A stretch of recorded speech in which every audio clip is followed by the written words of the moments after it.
welcome to Convo Fango. Today we are joined by the director of the Night House, David Bruckner. Yay. Welcome, David. Thanks for coming to hang out.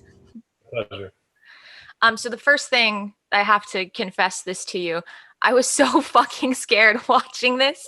I watched it home alone with the lights out. And I say this as a connoisseur, if you will, of horror movies. I love scary movies. It doesn't mean that they scare me. It's very rare that it does.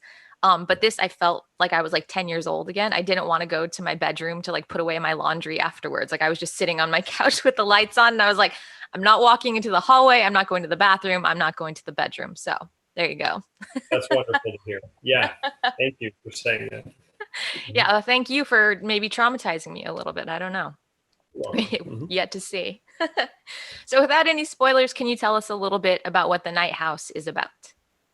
Yeah, the Night House is one woman, Beth, is reeling after the recent and unexpected death of her husband, Owen.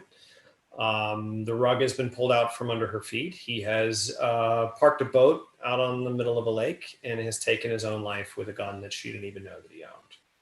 And so, whereas most movies would cut to a funeral scene and then come in 6 months later, and we would see her settled and resolved as she begins to embark on whatever this tale will be, the Night House finds us in, the 4 to 5 days afterwards, where she is on very unstable ground, just trying to navigate this completely unfamiliar, quite insane territory. And it's a very restless, psychological, emotionally tumultuous experience. And she begins to be visited by impressions, ideas, visions of her husband, and things spiral from there. That's a very good description of it. I was like, I don't know what I can say about this without spoiling things. So, so given that you said that, I did say that I was scared, but it's not as simple as that. I was scared on multiple levels, and it was different layers of fear. It was like a 7-layer dip of fear, if you will. It was like the scary impressions, but also like the kind of existential horror that really just like it will just like make my thoughts spiral, and I'll just go down this rabbit hole. So it was like combining a lot of things, and fear is a very personal thing. But I feel like for me, this was very much like all of the touchstones of things that would bother me, it was in this movie. So I was just at the end of it, I was just like wrapping myself in a blanket and just sitting on the couch, rocking back and forth. Yeah. Yeah. I mean, that was my experience reading the script, frankly. I mean, I was like, I thought this actually has gotten under my skin. Like, it's frightening. There's some ideas that it has a very frank conversation about concepts of life and death that lingered for me in ways. I like to joke that the script just wouldn't leave me alone, and it's not just that it was full of fun stuff that as a genre filmmaker I really wanted to do. I wanted to do something in the haunted house supernatural world. There's also kind of a gothic romance vibe to the entire thing. There's psychological horror, a lot of things I can kind of sink my teeth into, but really it troubled me. And I found at first there's a temptation to resolve it, and then you realize, like, no, that's actually the inherent contradictions in this material are like a reason to make the movie, and we've got to preserve this restless sense of contradiction and ambiguity, and just follow that thread as best we can. Yeah, it's definitely not a feel good. No. But I like that about it. You know what I mean? Like, it's like, I don't know. It kind of forces you to confront some shit and grapple with things. And I always think that's kind of interesting that when a movie can do that. Yeah. We like to say that, we didn't know it was more frightening. It's like the idea that ghosts exist or the realization that they don't. I don't have an answer for that, and I'm still thinking about it heavily. Like a week later, I'm like, I don't know which is more bothersome to me. You do a really cool job of just like the themes of like reconciling grief with anger. That was a theme that was going on, and just Rebecca Hall is amazing in this. Yeah, she is a force to be reckoned with. I mean, look, not only can she do anything as an actor, she's also really, really wonderful to work with, and she's absolutely fearless. It takes an enormous amount of trust to jump into something like this, and do it on a really tight schedule and go into some really intense, crazy, emotional places. early on we had a conversation, and she had mentioned that this was something that she had an intuitive sense about, and she just kind of wanted the freedom to explore it a little bit. And I think similarly for me, it wasn't the performance that I didn't want to overproduce or direct it or manage it in a way that we had to kind of keep it a bit unpredictable.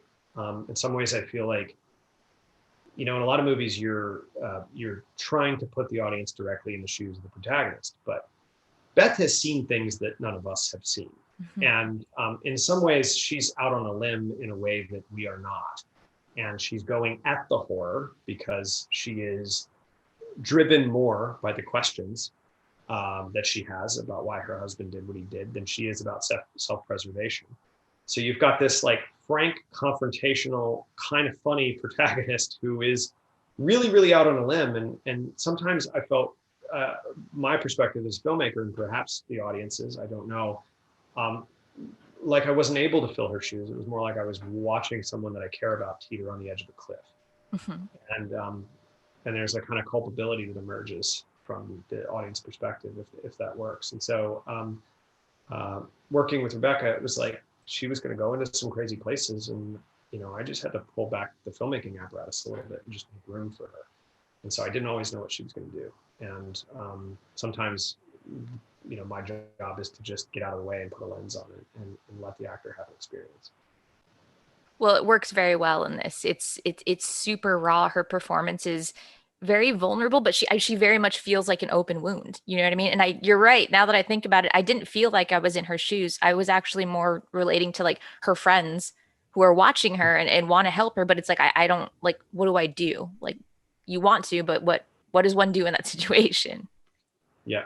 Yeah. We talked about that quite a bit. It was like whenever Sarah Goldberg was around, or Vondi mm-hmm. Curtis Hall, Claire and Mel, characters of the film, that you kind of align yourself with them, temporarily in these moments, and it becomes a film about help. Can you help this person? Are you responsible for not getting through to this person soon enough, given the circumstances of where it goes in some ways? So just in terms of perspective, it was like, it's just really different, because usually it's like traditional suspense. The audience is the protagonist. We know what mm-hmm. the protagonist knows. Here, the protagonist is all over the place. Yeah. Pacing her in a way. And right. That really affects where you put the camera sometimes, and what the story is that you're telling moment to moment. What drew you most to this project? Was it like when you read the script and it got under your skin? Was that when you're like, yes, I definitely want to do this? Or what are some elements that like really pulled you to this? Yeah, I mean, again, it was the genre stuff. Mm-hmm. Initially I got really excited. Like, I'd love to do something this singular, this focused on a single character.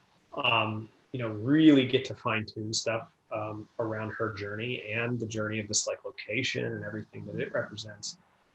But it was the more troubling aspects that you and I have kind of hinted at that really, really got me, and the inherent contradictions, the confrontation of nothingness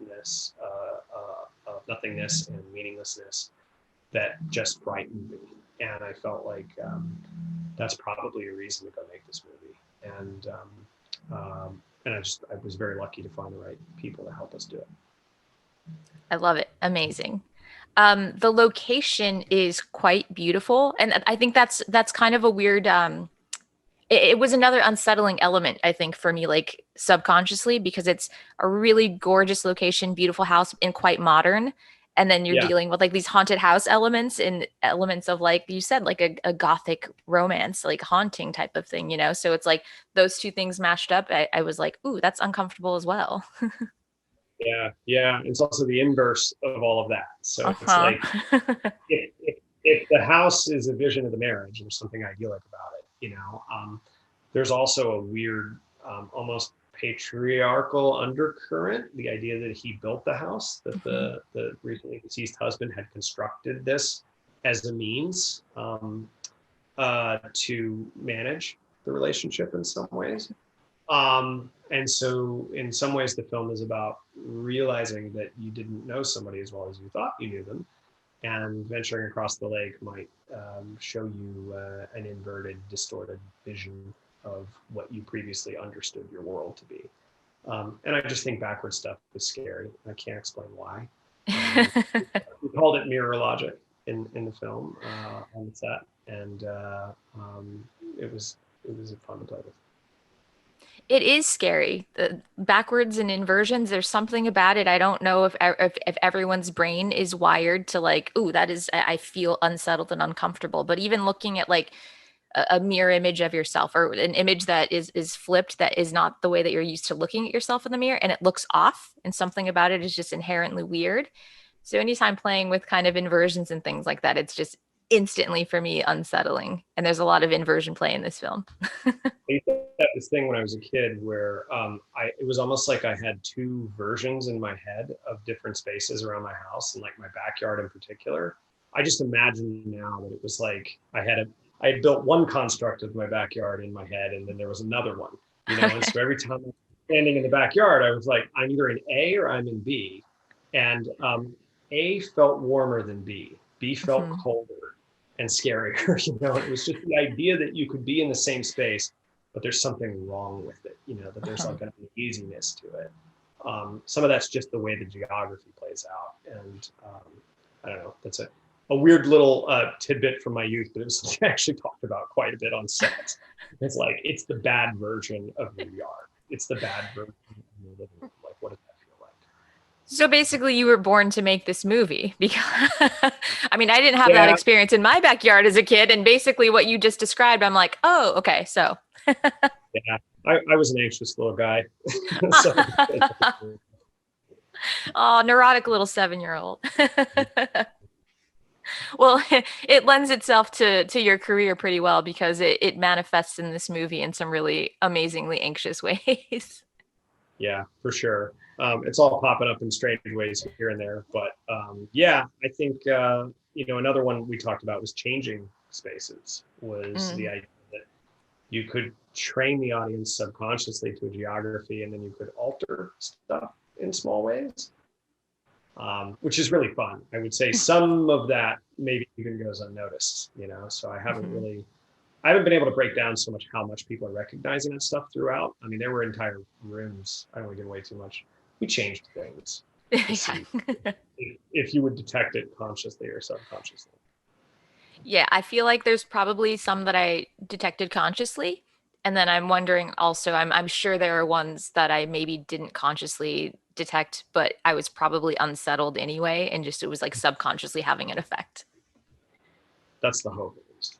Mm-hmm. Yes, it's an anxious movie. I was anxious for quite a bit of this, and then in dread, and then the concept of can you really know somebody? How well can you really know somebody like that? I was just like, that is too much for my little existential brain to take on right now. Awesome. Just Yeah. completely under my skin. Well, I'm glad it worked. I'm really excited for everyone to see this and when it premieres because I'm just like, I want to talk to more people about it. And right now I'm like, I don't want to say anything because I don't want to spoil it for people. So I'm like, everyone go and watch it because I have some conversations I'd like to have. Much appreciated. Yeah, I probably said it here already. No, you're good. You're good. Is there anything else you would like to share with us? Anything else you would like people to know? Uh, no, not really. Well, I guess I'll just say, it's just a movie that hits you in some strange places, which I think you've hit upon. You know, it was a joy for us to take on and kind of embrace the ambiguities. We like to say that, from the script phase all the way to completion, that it was a story that keeps secrets from you and is withholding in hopefully all the right ways. And then I hope that it is just a really scary movie for everybody. I'm going to say, guys, it is. So go watch it. The Night House is the opening film for the Popcorn Frights Film Festival. We'll have all the information in the link. And thank you so much, David. I'm really excited for everyone to go and just get fucked up by this. Let it get under their skin. All Awesome. Appreciate it. Thank you. right. Thank you. Bye. Thank you so much to David Bruckner for being here today. The Night House kicks off the Popcorn Frights Film Festival Thursday, August 12th at 8 p.m. The Florida Festival runs in theater August 12th to 19th, with a hybrid virtual festival running August 16th to 19th.